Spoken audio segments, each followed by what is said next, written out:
Hello, everybody. Welcome to another IIPC debate. Today, we're going to talk about conscious projection and longevity.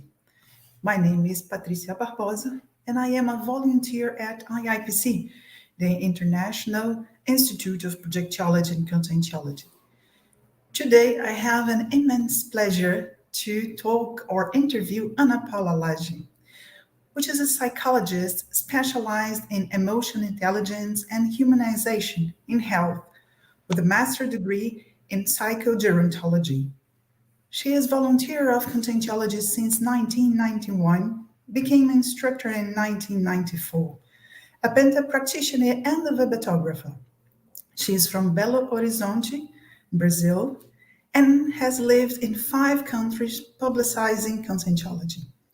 Welcome, Ana Paula. How are you? Thank you so much for being here.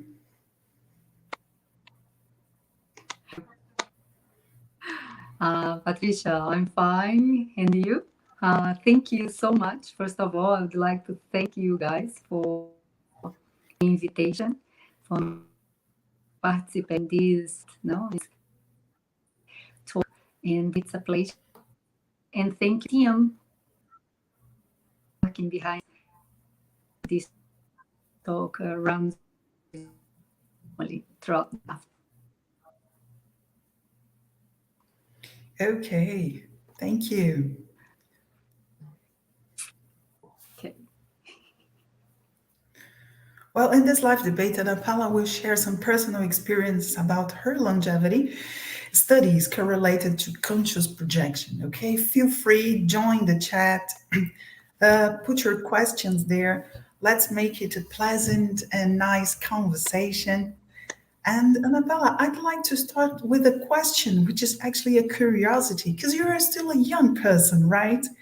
And it's hard for young people to start thinking about aging or getting old. Why should we start being preoccupied or occupied with these topics? So when have you started getting interested in that, and why? Why this topic? All right. So I've been thinking about life for a long, long time. Now, the quality of life, I think since when I started to work and study about the extension program, which means our purpose in life, I thought about to make from this life the best as I could do in myself. So improve my quality of life in all senses. And I remember Professor Valdi used to talk about exercise, eating well, and in order for us to produce intellectually, we need to look after ourselves. But few years, I always been interested, but officially interested started when I read an article about scientist that he had it was in New Science, this article has been published. And he had Alzheimer, last stage practically, but when he died, his brain was full of plaques and indicated that he was in the last stage of Alzheimer, but he died lucid. And lucid in a sense, he was producing intellectually everything he could, but he actually started to manifest some of the biome and the behaviors and related to Alzheimer.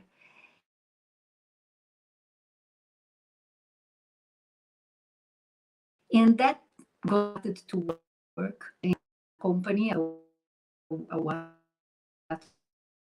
company, started to was working years because I assumed management position. I had to help them to do the transition between the work life and the process of retirement.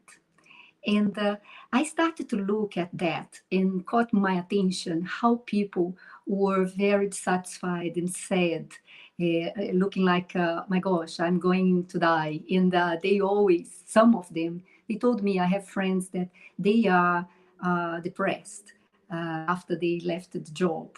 Some got sick. And I start to think more about the aging process. And some of the guys, the men, I used to work in a very male environment company, and was interesting to see how they cry, like I do not have a place to return to. And this was one thing. And the second thing, it was looking at my parents aging. Because I lived many years out of Brazil, I wouldn't see my parents, my father and my mother, they still alive for many years. And I saw my mother after a few years. She came to visit me in Japan. And she was sick. She has been sick for a while, but then she got better and she went there. And it got my attention how that strong woman was different, wasn't so active. But even though she was active, we traveled to Japan together, and she's 83 now. Back then she was young. And my dad, the same. Both they are very energetic, but they are aging as well. And even though say I am young, I already lived. I'm 5.5. Now saying my age now, it's 5.5. Getting the 5.5. And I study my life. Now I'm risk with life now. Was before, I suppose. I wanted to really productive in every. Even though I've done things, but I want to really be serious about that, how I'm going to age and how I'm going to turn my life even more productive. And it's not longevity. When it's live, I don't care long. I want to live healthy, long. I don't want to get in my 90s or 95, what we see now at the 80s or 70s, with a kind of cognitive decline. So if it's possible, I'm going to work to not do that and to carry on productive. As we were talking about before, making our lives more productive means living one life, many lives in one life. Every single opportunity I can have while I'm here, I want to take it, because after that, I don't know how long I'm not, I don't know where I'm going, but the here and now is the most important thing I wanted to look for. That's why I started to get interested in study aging, but not from biological point of view only. I think there are lots of questions and lots of research that people are bringing and so on. But I think my interest it is how come someone who is healthy and get I don't know, maybe full of illnesses and they die young, and how come someone with their 80s and 90s, they carry on even though they are full of illnesses in their body, or high blood pressure, or they have a problem with the heart and so on, and they keep going. What's the difference? What makes one different from another, even though their biological body it's not working fine? And I think it answers what we want to talk today about the out-of-body experience and projection of consciousness. We understand when we go out of our body why.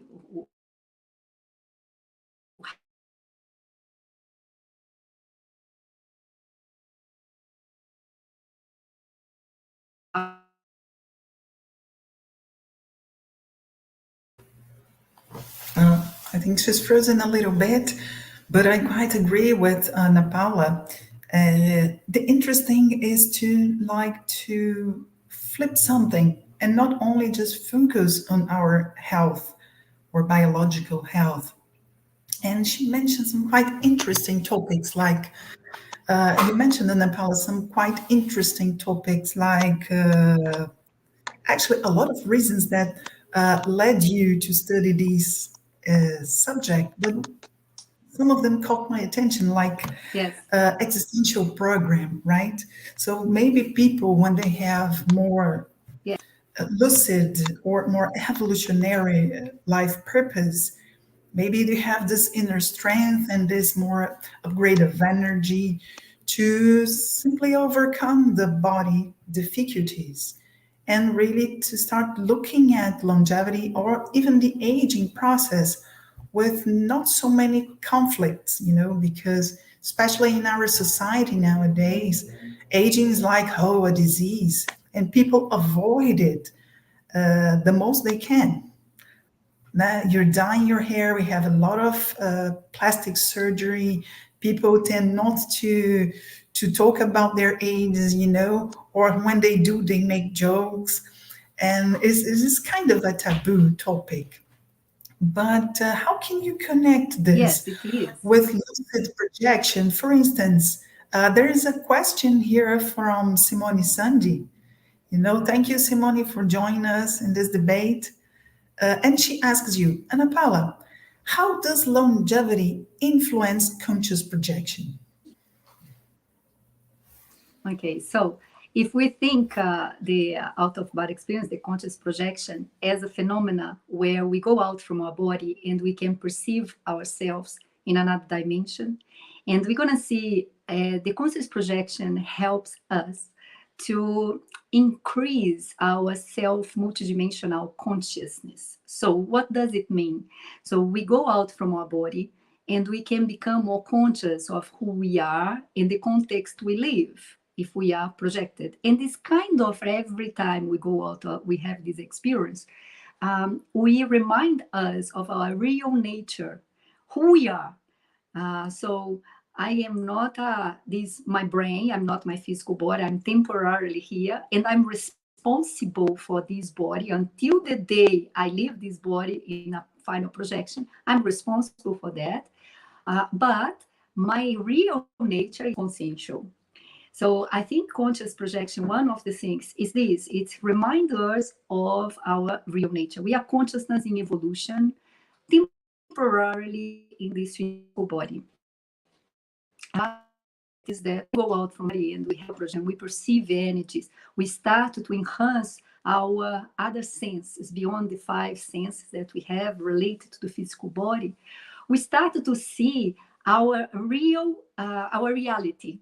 So our essence, now people say the Atma, our essence, who we are, what the things we want to do, the things that doesn't work for us. So we develop, nowadays people are talking about spirituality. So we started to develop this relation with life from a different perspective, not only to answer or to tick the box of the demands that we have of this dimension, no social dimension or social demands, but also to ask ourselves, what's my objective in life? What am I doing here? What do I need to do? What the things that really makes me feel alive? What are the things that I need to solve in this life? So in this sense, out-of-body experience can help to remind us of our purpose of life. Why are we here? And there are many people questioning that. There is a research now that now done. She actually talked about this. This is quite controversial. That they talk about evolutionary intelligence, where in our knowledge, now conscientiology, what is the evolutionary intelligence? It is when we focus our to build up our lives, to cut the excess, to prioritize what's essential, and more make choices that are more aligned with this reality that we are. Obviously, we have so many demands intraphysically that we need to answer for. For instance, some are parents, some they have the siblings, they actors, nurses, a profession. We have many demands around us.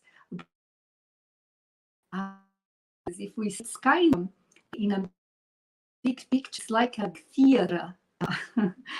How can I say, a piece, like you are in a big theater and we are acting on this.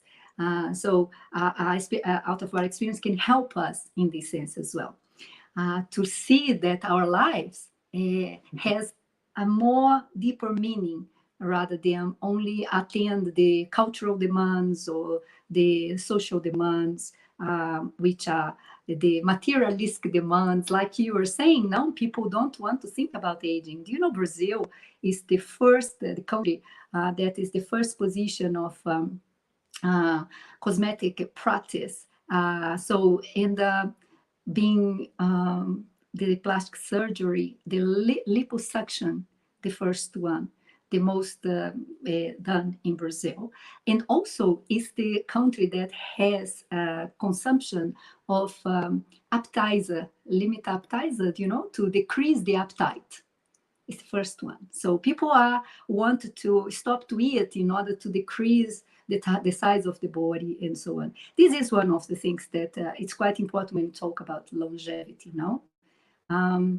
and out-of-body experience maybe help us to see that, yes, we do have a body, but we need to look after our body, because if I don't look after my body, it will impact my memory, and I can't have recollection of the experience I had.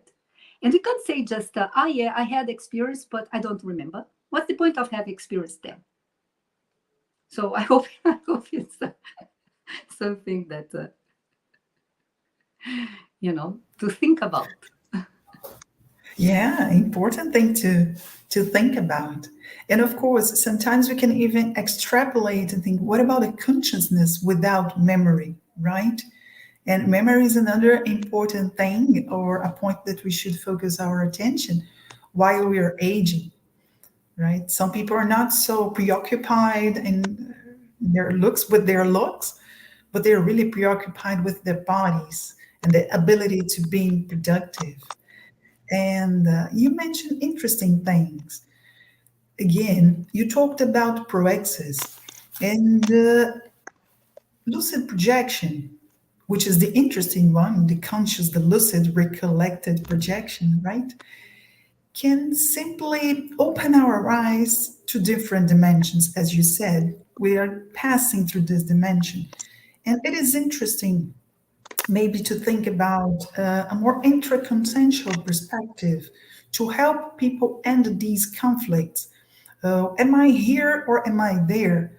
Should I pay attention to the extra physical dimension, or is the intra-physical dimension like a bird to carry and this body's like a bird to carry? Should I value more one of the other? What is your viewpoint of these things? There is an interesting perspective into that. When we study out-of-body experience or projection of consciousness, there is an event that happened which is called projective recess. What does it mean? If the person starts to have an experience, now go out from the body, and it's an amazing experience, when you experience that lucid, you get so euphoric with that people want to be out of the body, in the body. And so they have this extra-physical projective resection. So it stopped to have projections because we needed to focus in this life. So out of body experience, I could think that I would say that it's a breathe. It's a time where we go have this, we breathe and come back. But once we are in this body and we have all these bodies, we need to be responsible for what we are doing in this life.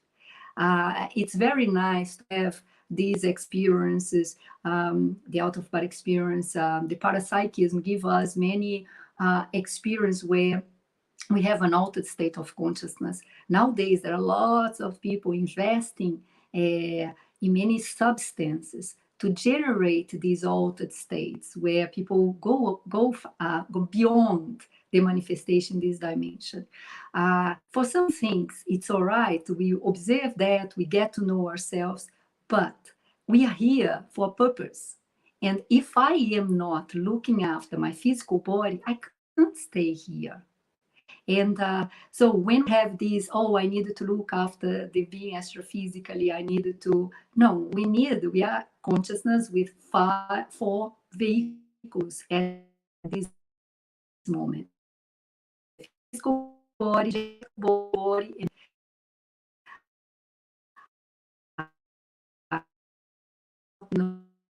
books explain this. If that, no, I can't just being here thinking there and being there thinking here. So I have a principle where I pull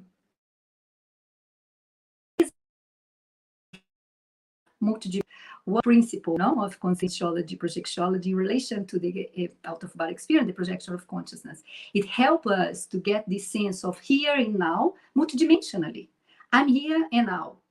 No matter where, no matter in which part of the country or the earth, maybe in the future we're going to be in other planets, no matter which planet, you are there, here now. But remind multidimensionally, manifesting and observing the multidimensionality. It's very different to be them being in a physical body, want to be astrophysically, And so, yeah, I think it's our responsibility stay here now multidimensionally, perceiving this multidimensionality acting through the projections, perception of energy, our interaction, the synchronicity, the perception of other astrophysical consciousness, and so on.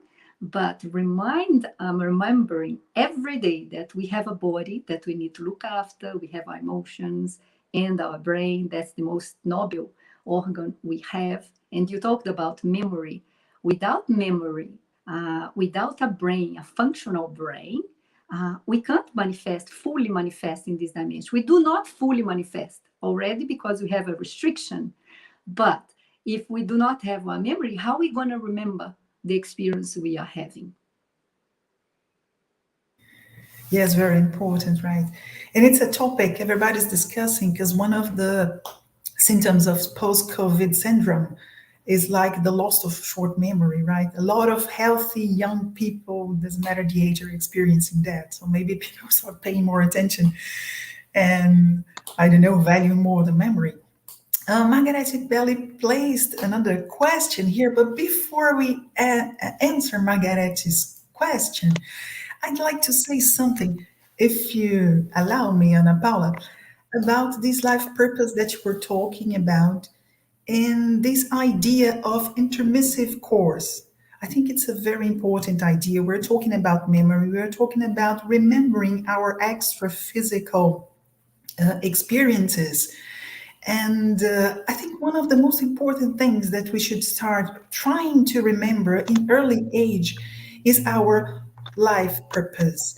And if you did like a programming when you were there before you were born, some people undertake what we called an intermissive course, which is like a faculty, a college, or a course in the extra physical dimension or a realm, you name it. There are different names for the afterlife.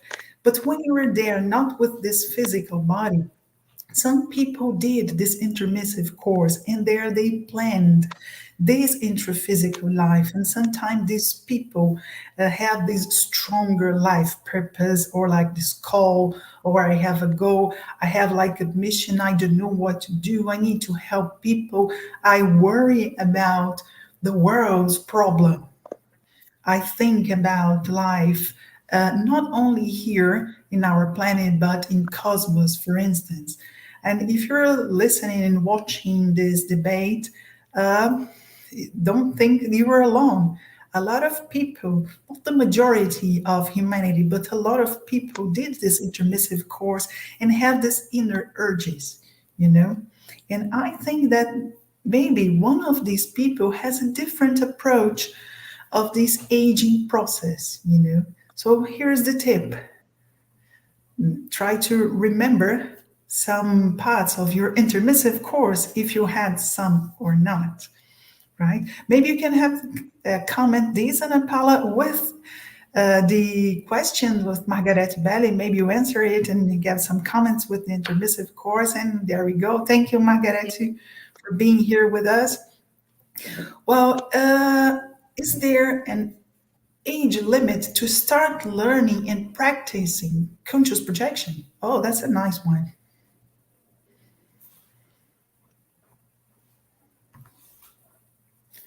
Everything's fine there, Ana Paula? So, start what you.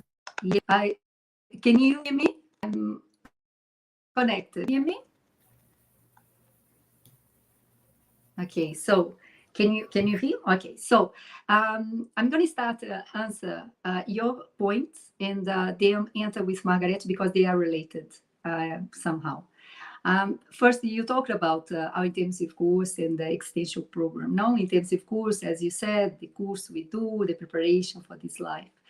And we return here, and sometimes we have this urgent, and we do not know what to do.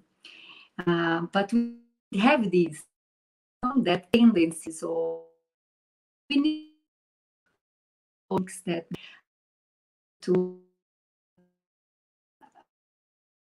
have experience of us. What makes sense for us in life? What is important for us? And start to build up this, because some people, they might remember some aspects, some don't. And I think rarely people will have a look over all their what they need to do here, all the mission, because we have many injunctions in life. We go there and there, but there is a compass. There is one essence that is always there. No matter where you are, that is your compass, and that's what we need to find and look for. When we look the sense of our life, the purpose of our life. Some people will have a purpose of our life relate to the area and bring ideas that help people to change their mindset about according some subjects. And some people, they are related with interassistancy in different levels, and sometimes a level multidimensional or clarification task, or bring people with new ideas that people can think about subjects that they haven't think until now. And these probably, Margaretti, thank you for your question, probably come to what age limit? Probably none, because when we start to have the experience, young age, people with 5 or 3 years old, they might have the projections, they might have this vision of the extra-physical dimension, they might have their experience until the 7 years old, around 7, we have this perception of the multidimensional dimensions and so on, not so stuck like we have when we are adults. For the kids, it's easier for them to perceive if they are open for that. So you start to observe. I think that there is no this or this. You need to see the consciousness. Who is coming? Who is this pair? Or who is this consciousness coming? Which temporarily is the physical body of young baby. And you start to observe. Maybe this conscious will ask, I want to know more about what's happened with me. Or maybe they will tell the parents, and the parents will say, this is a dream, stop that. Or they will tell the parents, and the parents will take them and say, we need to take you to a psychiatrist. Or we need to take you to a spiritist center or something because you are having some problem.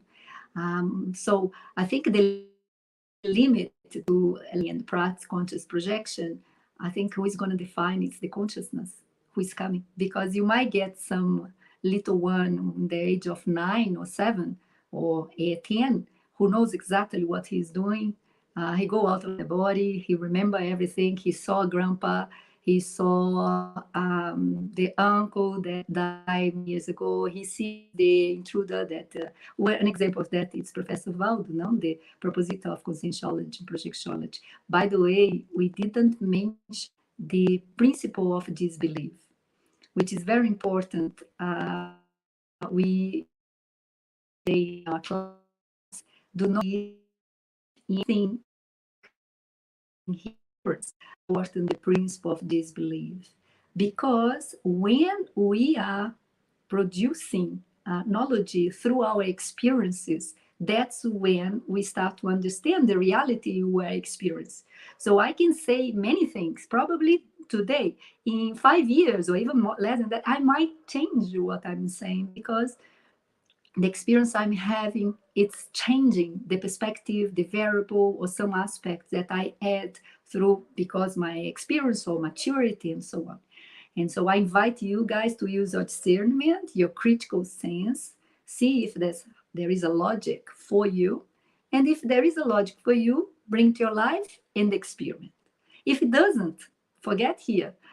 What I'm doing is I'm talking to you about this subject which makes sense throughout my experience, these many years investigating that. It's what I can bring here.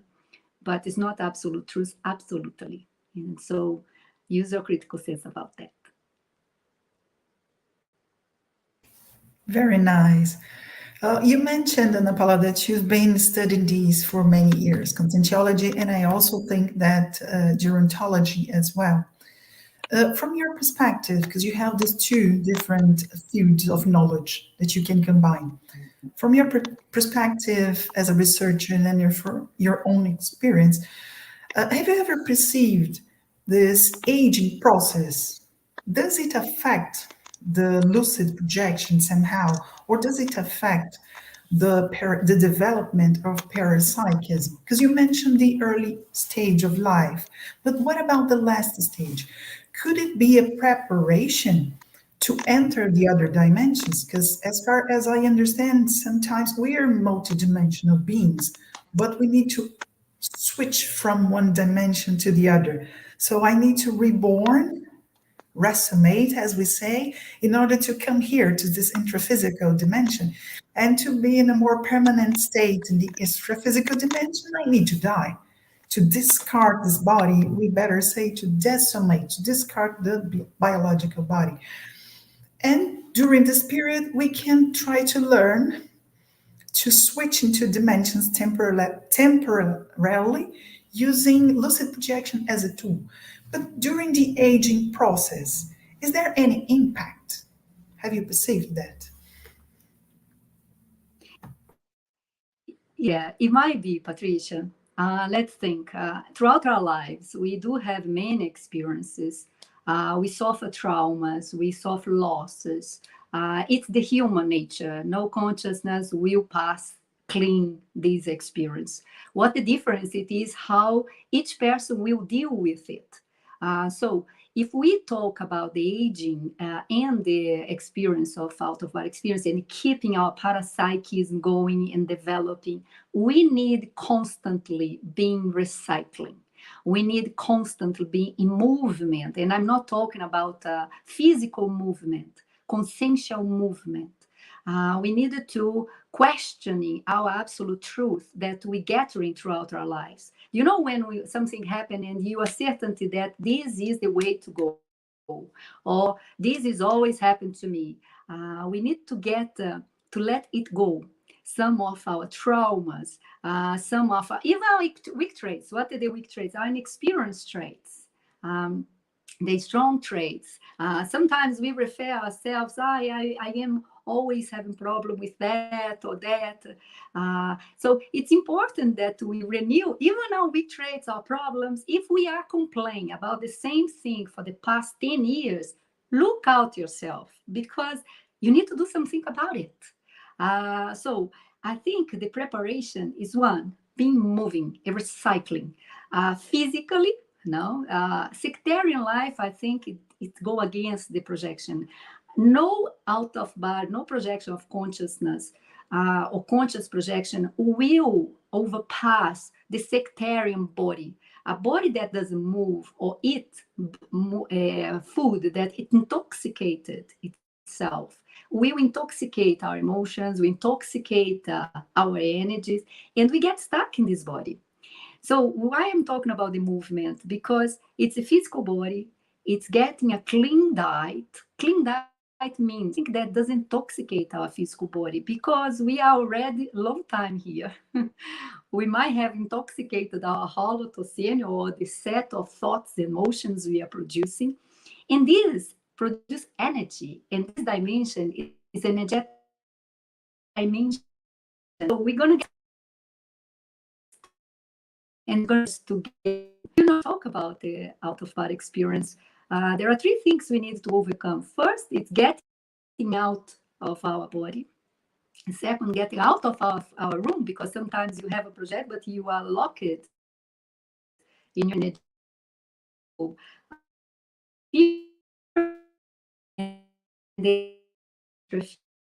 You remember all this, what I'm saying, it's an attempt for us to keep our physical body in a good shape, longevity of multidimensional perception, and so on. There is a book, unfortunately, it's not translated into Portuguese yet, but it's a book that talks about the energetic trash, rubbish. What's the energetic rubbish? Actually it talks anti-energetic rubbish. What is this? Do you know when we hold objects? Someone gave us a flower when we were 10 years old, and our first love. And we are now 55, 60, we still have that rose with us.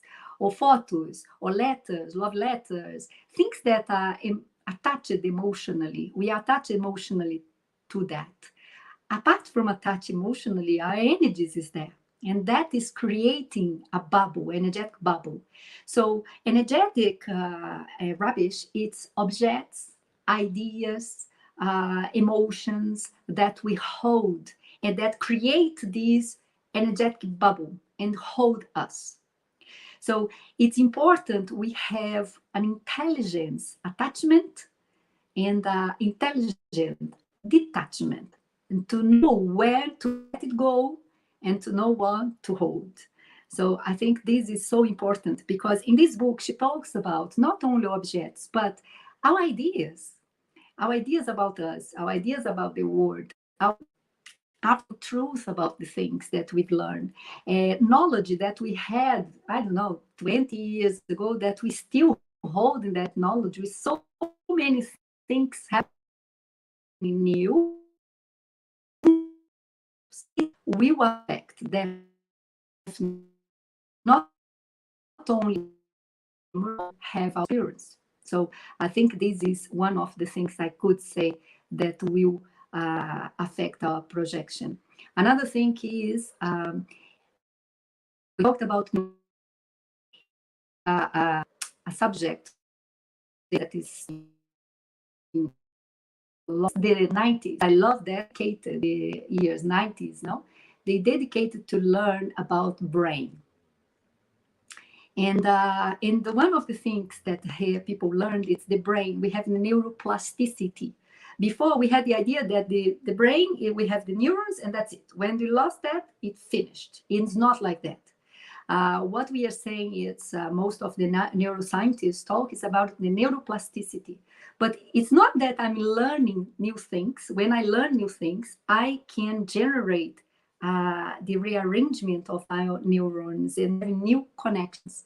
So it's very important, and this will affect our extraphysical experience. It's important we like new things, learn new things. If I am someone that I've been dedicating my life studying mathematics, I need to go now and learn to dance, because I'm going to use another part of my brain. We will stimulate my brain, create a new connection, the synapses, and accelerate, will kind of warm up, fly up my brain.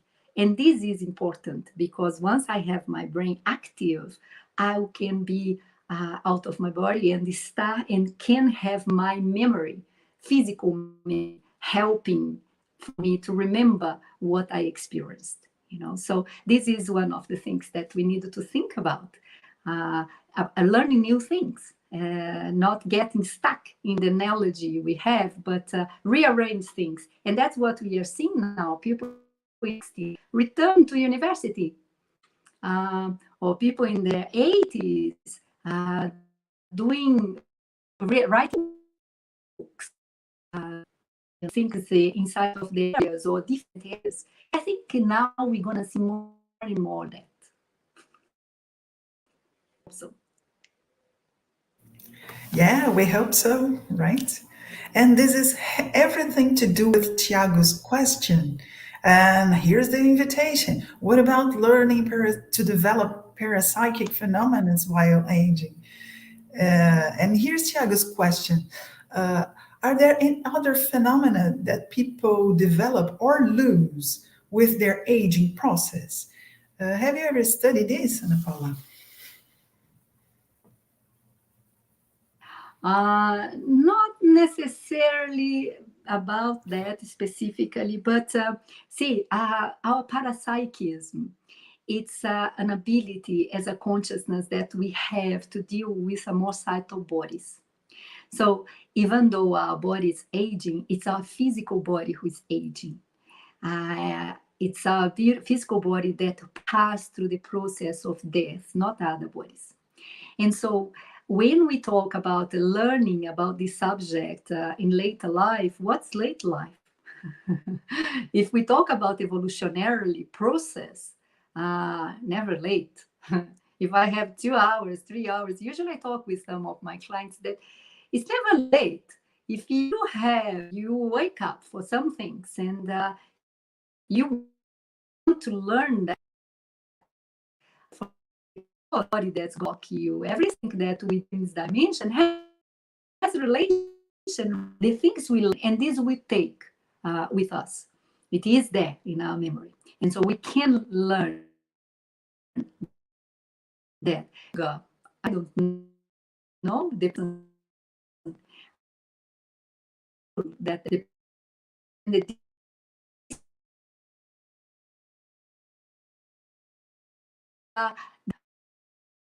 what of the things for us, and I see in many people, it's you become more selective, you prioritize more, you do not have so many worries about social pressure from everything, friends or family or group of friends, whatever.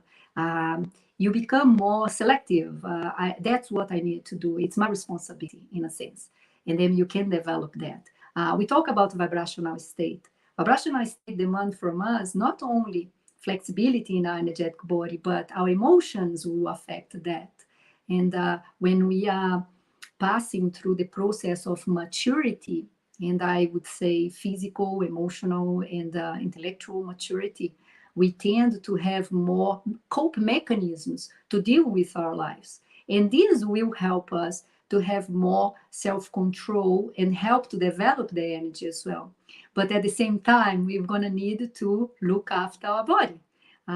Exercise, no exercise, eat well, looking at the impact. For instance, nowadays, the perception I have, the impact of food in my body, it's greater than I used to perceive that. So I'm more careful nowadays with the things because if I drink some things, I don't drink alcohol, but caffeine has impact in myself. The lack of exercise, I've been practicing exercise forever. And if I do not exercise, impact my energy, impact my penta. If I do not deal with the things in my day or let go some regrets or I'm upset with something or someone, if I do not let go or talk with that, that will impact. And so I think with the pass of the time, because we are spending for so long with ourselves, we start to get to know ourselves better. And this will help us to develop our psychism and projections and so on.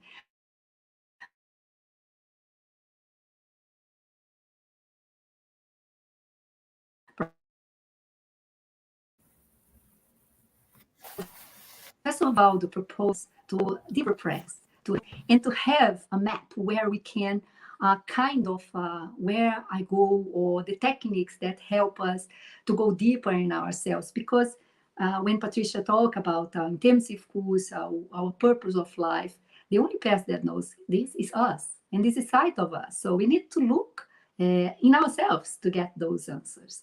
And I think the more the time goes and the more we reflect on things, the more we start to develop whys. What is this? We start to have the theory together with the practice. And that's when we start to have productivity, really productivity. And what we came to hear, it's when we are able to practice what we learned, now what we already know. And this is what's going to come, I think, with longevity, with maturity. That's the advantage. The other disadvantage it is that nowadays when I see colleagues that are younger and they fresh, now especially our colleagues in Conscientiology, studying Conscientiology, and they just arrived, I just say, oh, I want to know what's the news. Professor Baldi used to say that we need to value the young generation that are coming because they are fresh. We've been here for a long time. It's like you are exiled, you've been here, you do not have that call directly. They are fresh, they are coming, and I want to know what's going on, So I like that. I like to look and see what this young generation come with new ideas to teach us. And I think this is something that can help us as well. This, not one thing, Thiago, that's very important. Think that know enough, there is always something for us that we can learn from what we learn, and that's us or not, and it is the experience. It's curiosity. This what it's for, and we have lots of books where Professor Rod describes lots of things. We have lots of teachers talking about so many things, not only the books from Professor Rod, but many books that brings many angles about the people's experience. And so it's interesting to read and bring to us how it is for me, and because it's us that knows what we need to do. I don't know if I answer your question, Thiago. Oh, maybe you didn't much more. And actually, this is an intelligent approach, right? You mentioned to learn with the youngers. And this is really interesting because it ends the conflict of generations. And it's a different approach. The younger should look at the elder and say, oh, what can I learn from them? Not by imposition, and the youngest as well. What can I learn from the other? Very nice. We do have, we do have. There is one thing nowadays. Sorry. There is one thing that we've been studying a lot is intergenerational interaction, which is the importance for longevity and have a healthy longevity. It's the communication between the young and the mature people. We can learn from each other. Not only the young learning from the mature population, but the mature population learning from the young, because we have all different talents, we have all different experiences, and it's very nice, those interactions, because enrich the life of both of people. Not from a maternal point of view or paternal point of view, but in a consciential point of view. Yes, without preconceptions, right, or prejudice. If we just let it go, everybody learns. And that's Simone's question, actually. Here it comes. Which preconcepts about aging and longevity do we have to overcome or resignify? What do you think? There are many. First, there are many. Nowadays, actually, it's my theme of research is ageism, which is the preconcept for aging, no? And when we have ageism, we have the preconcept in relation to other person, but we have preconception in relation to us, our aging process. And one is when we age, we inevitably gonna have 50 pain or in different places, or we're gonna get sick. Aging equals sickness. This is a preconception, not necessarily is like that, okay? When we aging, lose our lucidity or agility to think. You get slow and you don't understand things So that's another thing that's not necessarily. There are other aspects that are involved in not necessarily the aging. Some people in their 40s already has a bad memory and they are slow in thinking. It's not related to aging. Another thing here, aging, when you age, you are ugly. When we have the wrinkles, no, we need to take the wrinkles because this shows that we are aging. In reality, this shows a very deeper fear, which is relating to the fear of dying, no, the thanatophobia, which is the fear of death. And so I wanted to get far from aging because once I get to see that I'm aging, I'm very near to die. And so unfortunately, we live in a society that value young generations. And another thing, people are, when they age, they lost energy. They are not so efficient anymore. So we need to replace them with the young generation. It's not like that. No, absolutely. The people have experience and they have lots to say. And sometimes if people have preconception about that, they will start to say that the person is gaga. This is a name in Portuguese, no? I don't know if there is a name in English for that, but gaga means that person doesn't understand anything anymore. And sometimes it's a person very productive, but people think, oh no, that's too old. It's bring ideas, outdated ideas, no? And so this thinking, Simone, of associate aging with lack of vitality, lack of dynamism, with new ideas or activity or anything contribute. Like how I read now, I'm done. No, no retiring life. Talk about the point of view. Yeah, I'm retired. If we into our personal life, the things we actually committed ourselves to do every single time is opportunity. I can't just put my legs up and say, yeah, now I'm done. Life now is smoothie, it's all good. Now I'm gonna go and live traveling, or nothing against the traveling. It's great. Traveling is good for longevity as well, but it's the productivity, So I think these things is important. We question ourselves. And these preconceptions and the stereotypes, they are so deep ingrained in ourselves that we do not notice this. Sometimes you look someone, now they're talking about the physical aging, which is the number of years we have, but there is the biological aging, that the person biologically, maybe the person has 60, but they have a biological age of 30. What means the biomarker of aging the body, it doesn't exist yet. They have the physiology of a 30 years old person, but they have 60 years old. This helps us to become a little bit more,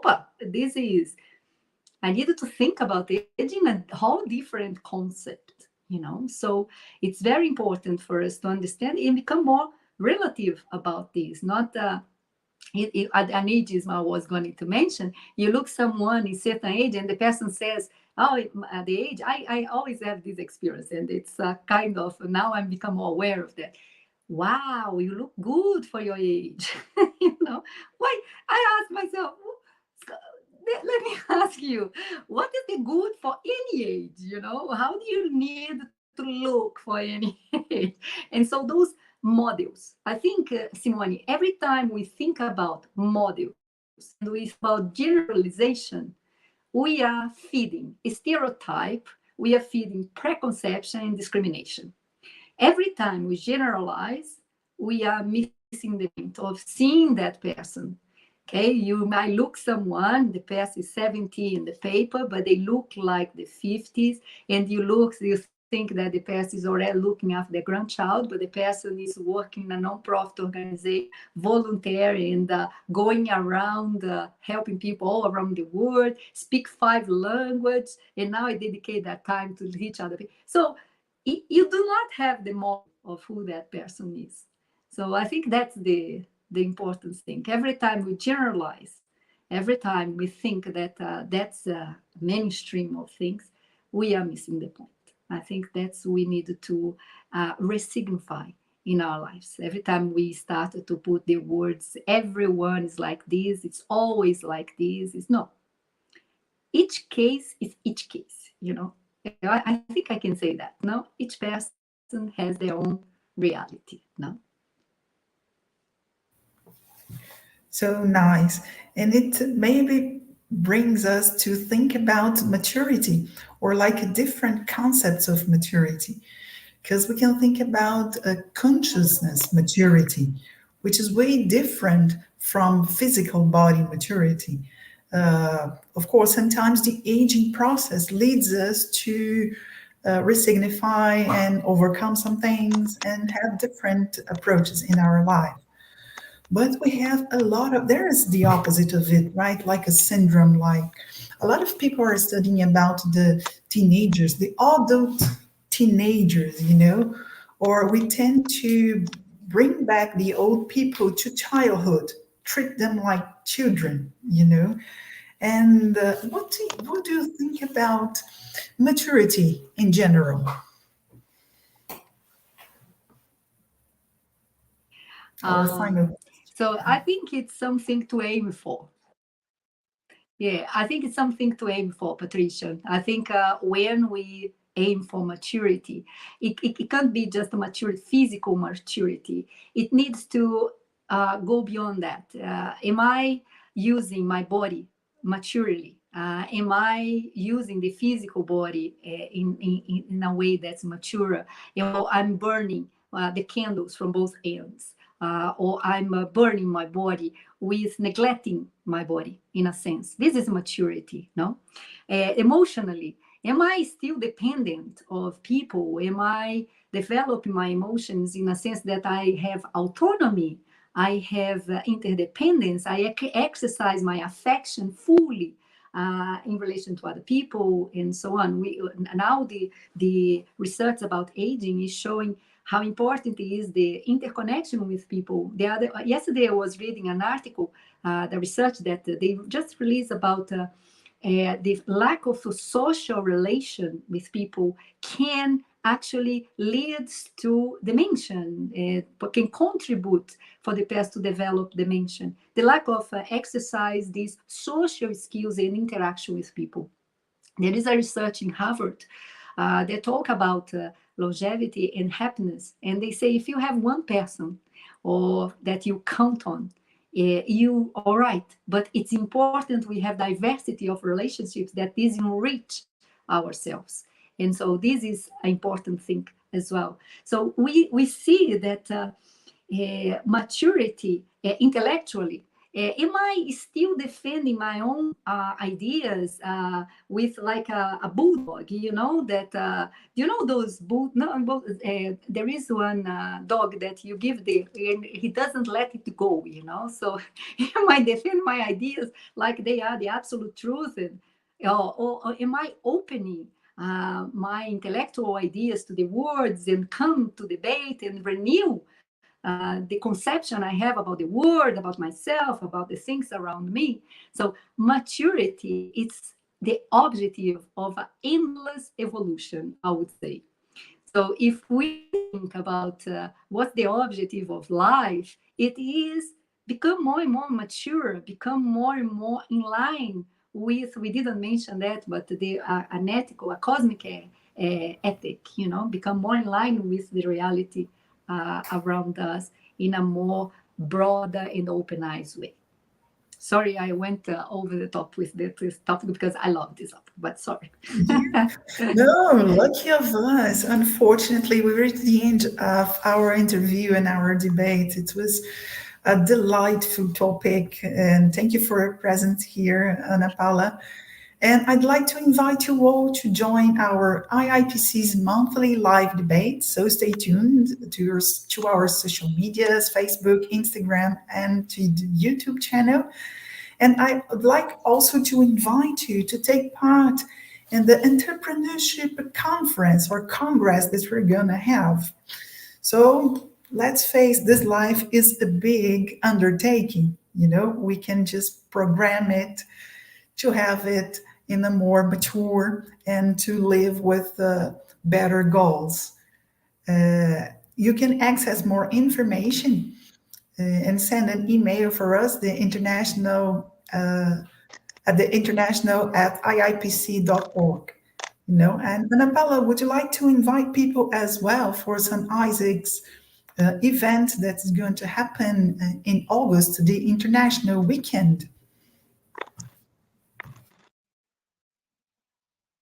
Yes, we're going to have the International Weekend. We have there on the stream our website, so you can visit on 12th of August, from 12th of August to 14th of August.